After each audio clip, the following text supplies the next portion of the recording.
عزیز طلبہ السلام علیکم ورحمۃ اللہ تعالی وبرکاتہ۔ 2 درس مکمل ہوئے،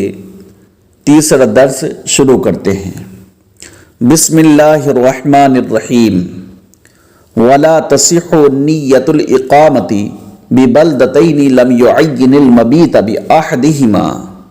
اس عبارت سے مصنف علیہ الرحمہ یہ فرما رہے ہیں کہ اگر مسافر انسان نے 2 شہروں میں 15 دن ٹھہرنے کی نیت کی اور دونوں شہروں میں سے کسی ایک میں بھی رات کو گزارنا متعین نہیں فرمایا، یعنی یہ متعین نہیں کیا کہ مجھے رات کون سے شہر میں گزارنی ہے ان 15 دنوں کی، فرماتے ہیں کہ نیت اقامت صحیح نہیں ہوگی۔ لیکن یہ ذہن نشین رکھیں کہ 2 شہر سے مراد ایسی 2 آبادیاں ہیں جو ایک دوسرے سے الگ مانی جاتی ہوں، اور اگر ایک آبادی دوسرے کا حصہ مانی جاتی ہو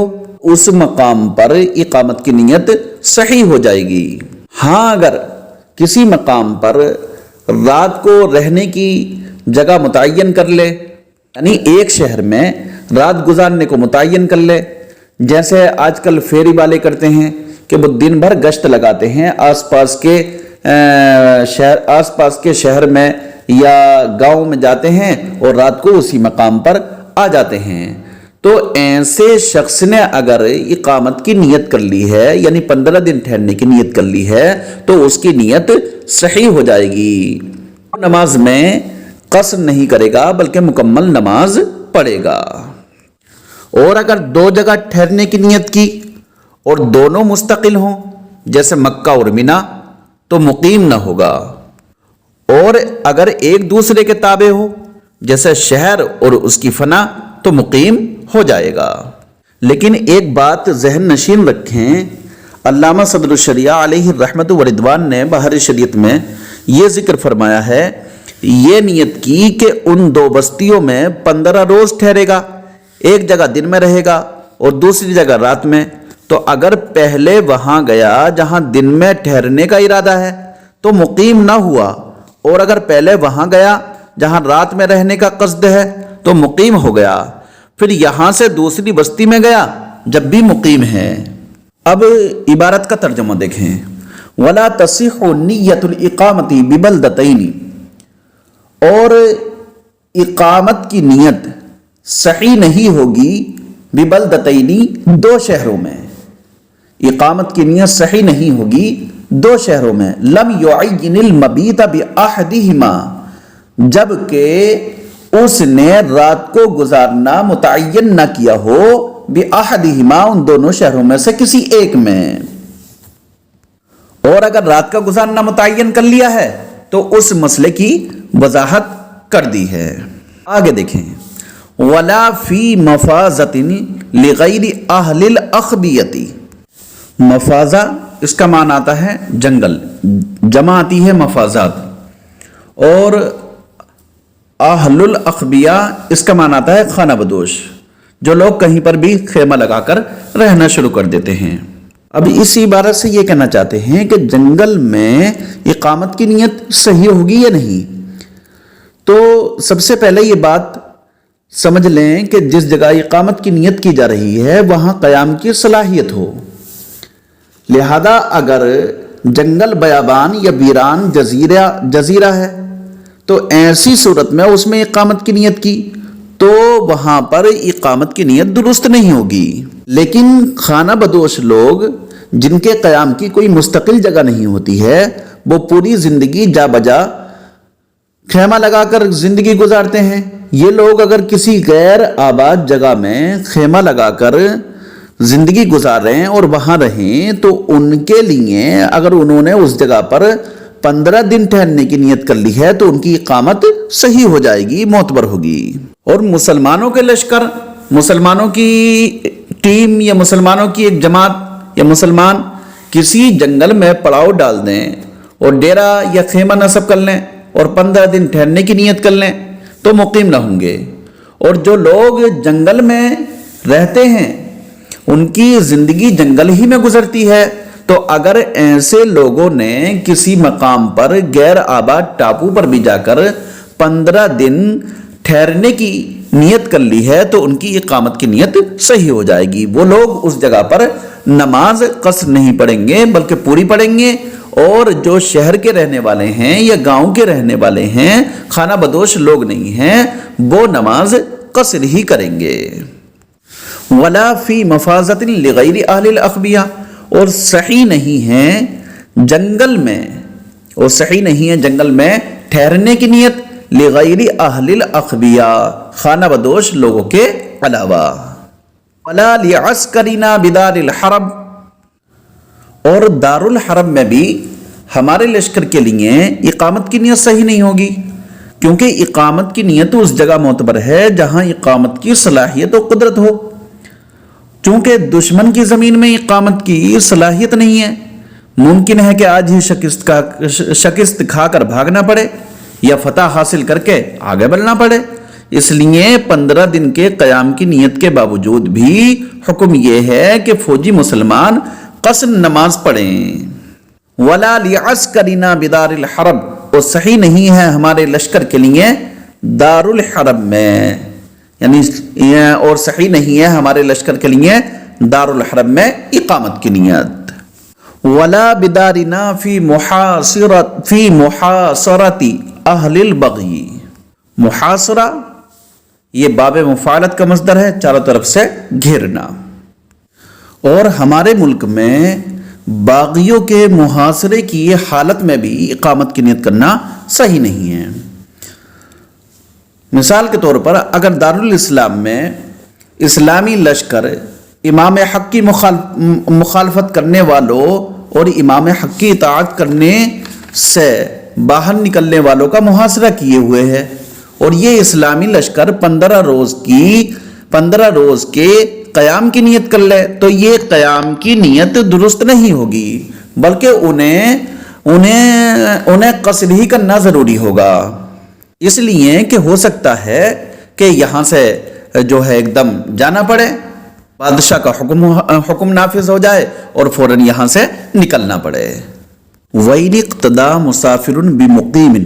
فِي الْوَقْتِ صَحَّ وَأَتَمَّهَا أَرْبَعًا وَبَعْدَهُ لَا يَصِحُّ وَبِعَكْسِهِ صَحَّ فِيهِمَا. اس عبارت میں مصنف علیہ الرحمہ یہ بتلانا چاہ رہے ہیں کہ مقیم نے اگر مسافر نے مقیم کی اقتدا کی تو اس کا کیا حکم ہوگا. یہ بات ذہن نشین کر لیں کہ اگر کوئی مسافر مقیم امام کے پیچھے وقتیہ نماز پڑھے تو وہ امام کی پیروی کرتے ہوئے پوری نماز ادا کرے گا، قصر نہیں کرے گا. اور اگر کوئی مقیم شخص مسافر امام کی اقتدا میں نماز پڑھے تو امام کے 2 رکعت پر سلام پھرنے کے بعد مقیم شخص اپنی پوری رکعتیں پڑھے گا، یعنی 2 رکعت جو باقی بچی ہیں ان کو بھی مکمل کر لے گا. یہ بات ذہن نشین رکھیں کہ اگر امام مقیم ہو اور مقتدی مسافر ہو تو وقت کے اندر اقتدا صحیح ہے، اور اگر وقت نکل گیا اور اب مسافر مقیم کی اقتدا کرے تو یہ صحیح نہیں ہے. یعنی ظہر، عصر اور عشاء میں اقتدا نہیں کر سکتا، فجر اور مغرب میں کر سکتا ہے. اور اگر امام مسافر ہو چاہے وقت باقی ہو یا ختم ہو گیا ہو، دونوں صورتوں میں اقتدا درست ہوگی. علامہ صدر الشریعہ علیہ الرحمہ نے فرمایا کہ ادا اور قضا دونوں میں مقیم مسافر کی اقتدا کر سکتا ہے، اور امام کے سلام کے بعد اپنی باقی 2 رکعت پڑھ لے اور ان رکعتوں میں قرات بالکل نہ کرے بلکہ سورہ فاتحہ کی مقدار چپ کھڑا رہے. وَإِنِ اقْتَدَى مُسَافِرٌ بِمُقِيمٍ فِي الْوَقْتِ، اور اگر اقتدا کرے کوئی مسافر مقیم کی فی الوقت وقت کے اندر تو صحیح ہے، صحا تو صحیح ہے. وَأَتَمَّهَا أَرْبَعًا، تو وہ پوری کرے اس نماز کی 4 رکعت، یعنی وہ 4 رکعت مکمل کر لے. وَبَعْدَهُ لَا يَصِحُ، اور اگر وقت نکل گیا ہے تو مسافر کا مقیم کی اقتدا کرنا یہ صحیح نہیں ہوگا. وَبَعْدَهُ لَا يَصِحُ اور اس کے بعد صحیح نہیں ہوگا. وَبِعَكْسِهِ صَحَّ فِيهِمَا اور اگر امام مسافر ہو اور مقتدی مقیم ہو چاہے وہ وقت کے اندر ہو یا وقت کے بعد ہو دونوں صورتوں میں اس کی نماز درست ہو جائے گی, اقتدا کرنا صحیح ہوگا. وَبِعَكْسِهِ صَحَّ اور اس کے عکس میں صحیح ہے. فیہما دونوں صورتوں میں, یعنی اگرچہ وقت میں ہوگا تب بھی اقتدا صحیح ہوگی اور وقت کے بعد بھی اقتدا صحیح ہو جائے گی. اگلا مسئلہ دیکھیں. وَنَدُبَ لِلْإِمَامِ أَن يَقُولَ أَتِمُّوا صَلَاتَكُمْ فَإِنِّي مُسَافِرٌ وَيَنبَغِي أَن يَقُولَ ذَلِكَ قَبْلَ شُرُوعِهِ فِي الصَّلَاةِ. اس عبارت سے مصنف علیہ الرحمہ یہ کہنا چاہتے ہیں کہ اگر امام مسافر ہو تو امام کو چاہیے کہ نماز کے شروع کرتے وقت اپنا مسافر ہونا ظاہر کر دے اور شروع میں نہ کہا, یعنی امام یہ بتا دے کہ میں مسافر ہوں شروع نماز ہی میں, اور اگر شروع میں نہ کہا تو بعد نماز کہہ دے کہ تم لوگ اپنی نمازیں پوری کر لو میں مسافر ہوں, اور شروع میں کہہ دیا ہے جب بھی بعد میں کہہ دے تاکہ جو لوگ بعد میں شریک ہوئے ہیں ان کو بھی معلوم ہو جائے کہ ہمارا امام جو ہے وہ مسافر ہے. وَالنَّدُوَ لِلْإِمَامِ أَن يَقُولَ أَتِمُّوا صَلَاتَكُمْ اور مستحب ہے امام کے لیے کہ وہ کہہ دے أَتِمُّوا صَلَاتَكُمْ کہ تم لوگ اپنی نماز پوری کر لو. فَإِنِّي مُسَافِرٌ بے شک میں مسافر ہوں. وَيَنبَغِي أَن يَقُولَ ذَلِكَ قَبْلَ شُرُوعِهِ فِي الصَّلَاةِ اور مناسب یہ ہے کہ وہ اس کو کہہ دے نماز کو شروع کرنے سے پہلے, نماز کے شروع کرنے سے پہلے ہی کہہ دے کہ میں مسافر ہوں 2 رکعت پر سلام پھیر دوں گا, آپ لوگ اپنی نماز کو مکمل کر لینا. اگر شروع میں بھی کہہ دیا ہے اور نماز اس نے 2 رکعت پوری کر لی تو اب پھر کہہ دے تاکہ جن لوگوں کو علم نہ تھا, جو لوگ بعد میں شریک ہوئے تھے, ان کو بھی علم ہو جائے کہ امام صاحب مسافر ہیں اور وہ اپنی پوری نماز کر لیں گے. وَلَا يَقْرَأُ الْمُقِيمُ فِي مَا يُتِمُّهُ بَعْدَ فَرَاغِ إِمَامِهِ الْمُسَافِرِ فِي الْأَصَحِّ. اب اس عبارت سے یہ کہنا چاہتے ہیں کہ جب مسافر کے پیچھے نماز پڑھ لے مقیم شخص اپنی 2 رکعتیں, یعنی مسافر امام ہو اور مقتدی جو ہو وہ مقیم ہو, مسافر امام کے سلام پھیرنے کے بعد مقیم شخص اپنی 2 رکعتیں پوری کرے گا تو اس میں سورہ فاتحہ یا کوئی سورت نہیں ملائے گا